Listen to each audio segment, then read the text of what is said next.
Rhizomatic diversification through artivism and cultural diplomacy.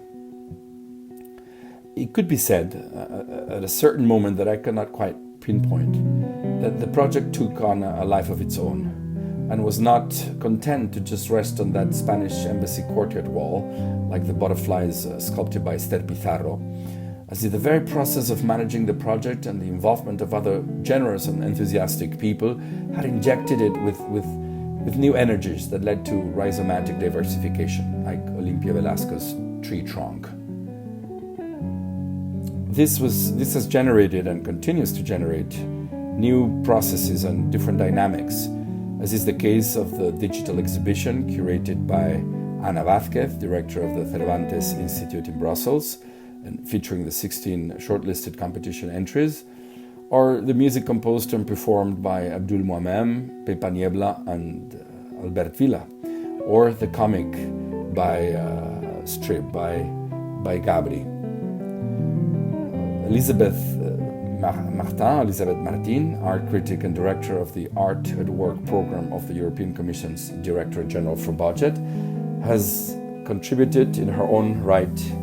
a personal and no doubt more impartial view of the project, given that she neither represents any of the partner institutions nor features among the participating artists. The term rhizome actually refers to the epistemological model derived from the philosophical theory of Gilles Deleuze and Félix Guattari, by which a given taxonomic scheme does not follow a pattern of hierarchical subordination. Instead, any of the elements or components can influence any other, unlike what happens in a traditional arborescent or hierarchic model, like a family tree, so to speak. Once the butterfly effect mural installation was completed, the subsequent and collateral evolution of the project in various directions has not been without tension and even conflict. This is typical of the open-ended nature of the rhizomatic model, and in fact of any cyclical process in which freedom takes precedence and discrepancy is allowed to flow freely. The hierarchical or linear approach, in contrast, offers greater security and predictability, but is certainly more restrictive and may even inhibit further related creative processes. This new rhizome, or work in the form of a multimedia digital catalog, is the result of long hours of discussion that accompanied the progress of the project beyond the execution of the butterfly effect installation. In creative processes and in artistic mediation, as well as elsewhere, the key to what we call a positive piece, as opposed to a negative piece, which according to Johann Galting's peace studies master, this formula is simply an absence of explicit or direct violence. That doesn't mean there's no violence, it's just not explicit. It could be cultural, structural. So it does not lie, then, this view of positive peace does not lie in avoiding conflict, but rather in transforming it when it arises, and doing so in a positive and inclusive way. This new development and diversification phase of the project, in order to share it internationally, more widely, which is expressed throughout this very multimedia digital catalog, has been made possible thanks to the support and the funding from Instituto Cervantes and mainly from AECID's Directorate for Cultural and Scientific Relations through Programa Ventana, a window on Spanish culture. With it, AECID, Spain's Agency for International Cooperation Development, pursues the international promotion of the arts and cultural industries of Spain in spite of the limitations imposed by the COVID-19 pandemic, mainly through digital means and through the network of embassies of Spain and AECID cultural centers throughout the world. And just as artivism, or art that serves a cause such as the one that concerns us here, is not exclusive to social movements or individual activism, neither is diplomacy, a tool reserved exclusively for governments or states.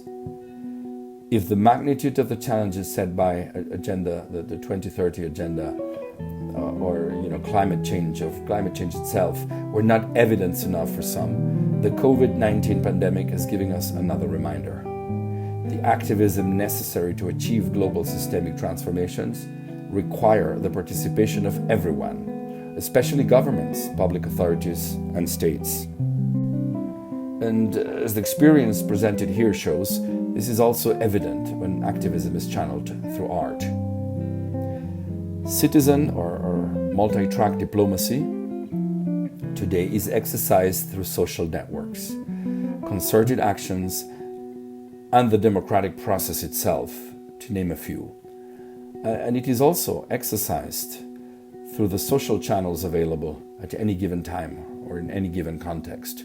including, for example, through the private sector, any given value system or religion or creed, science, and innovation, technology, education, philanthropy, and naturally also through art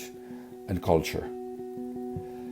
Perhaps, therefore, as indicated in the directions for use at the very beginning, this catalog has actually a beginning, but we have not been able to bring it to a full stop. We have no ending for it yet. The user has the option to participate, exercising their own artivism and citizen diplomacy, reacting or sharing their experience in the final section of this catalog. This will allow them, if they so wish, to help fulfill its main mission, which is to share as widely as possible the experience and resources generated through this process of artivism and cultural diplomacy for the benefit of climate change, to fight against climate change, with a desire to serve the public and to identify synergies with other initiatives that remind us that indeed we are all nature and that urgent action for the climate requires the mobilization of all available resources to safeguard the planet. Thank you.